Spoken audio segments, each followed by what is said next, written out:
আলহামদুলিল্লাহ, সমস্ত প্রশংসা সে রব্বুল ইজ্জতের।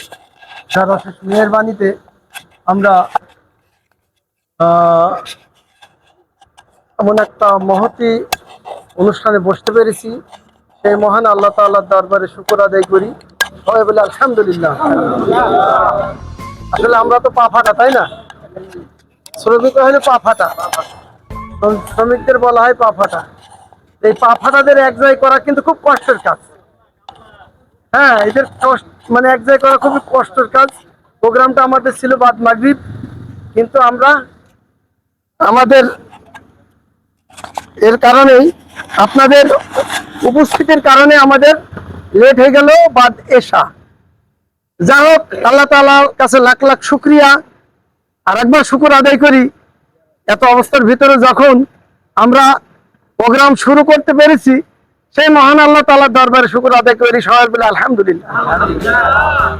হাজার হাজার সালাম সে মহান নেতা আজম হযরত মুহাম্মদ মুস্তাফা সাল্লাল্লাহু আলাইহি সাল্লামের প্রতি। সম্মানিত পরিচালক, সম্মানিত মেহমানবৃন্দ, আরকানে জামাত, আমাদের সম্মানিত উপজেলা আমির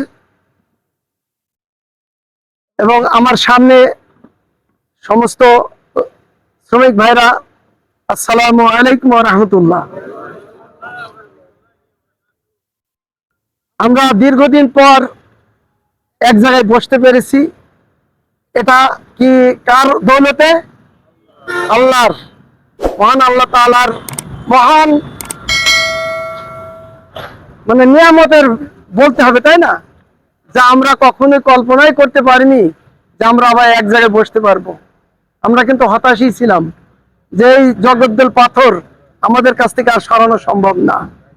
অথচ দেখেন, আমরা দীর্ঘ 15 বছর জীবন দিয়েছি, রাস্তায় লড়েছি, কিন্তু সরাতে পারিনি। আল্লাহ তাআলা সামান্য একটা ওসিলা দিয়ে এমন করে সরিয়ে দিয়েছেন যে দেশ থেকে বিতাড়িত হয়ে গেছে। তাহলে আল্লাহ তাআলা কি পারে না, তাই না? এই কারণেই আপনারা হতাশ হবেন না। আপনারা শ্রমিক মনে করতে পারেন যে আমাদের দ্বারা কি কাজ হতে পারে, না, আল্লাহ তাআলা আপনাদের দিয়েও অনেক কল্যাণ কাজ করে নিতে পারে। আমাদের আপনাদেরকে একত্রিত করার মূল উদ্দেশ্য, লক্ষ্য হলো যে আমরা দুনিয়ায় শান্তি আর পরকালে মুক্তি চাই, তাই না? আমরা তো সবাই মুসলমান, তাই না? যে এই দুনিয়ায় এসেছি, মরার পর যাতে আমরা জান্নাতে যেতে পারি, আল্লাহর সন্তুষ্টি হাসিল করতে পারি, এই উদ্দেশ্য লক্ষ্যই কিন্তু আমাদের। তাই এই উদ্দেশ্য লক্ষ্য নিয়েই বাংলাদেশ শ্রমিক কল্যাণ ফেডারেশন আপনাদের সামনে এসেছে এবং আপনাদের নিয়েই এমন প্রতিকূল অবস্থায় আপনাদেরকে নিয়ে প্রোগ্রাম করেছি। কিন্তু আপনারা হয়তো কেউ ভয়তে আসছেন, কেউ ভয়তে আসেননি, কিন্তু তারপরও ভয় ভয় নিয়ে কাজ করেছি। আমরা রেলিও করছি, আমরা আমাদের 21শে ফেব্রুয়ারি গুলো পালন করেছি। যা হোক, আল্লাহ তাআলার কাছে লাখ লাখ শুকরিয়া। এখন আমাদের কাছে কোনো বাধা নেই, আছে নাকি? আর কি কোনো ভয় আছে আমাদের ভিতরে? ভয় নেই। এই কারণেই আপনাদের কাছে আমার উদ্যোক্তা আহ্বান, আমরা যে ভাইরা আছি, আমাদের একটা দাওয়াতি সপ্তাহ চলছে।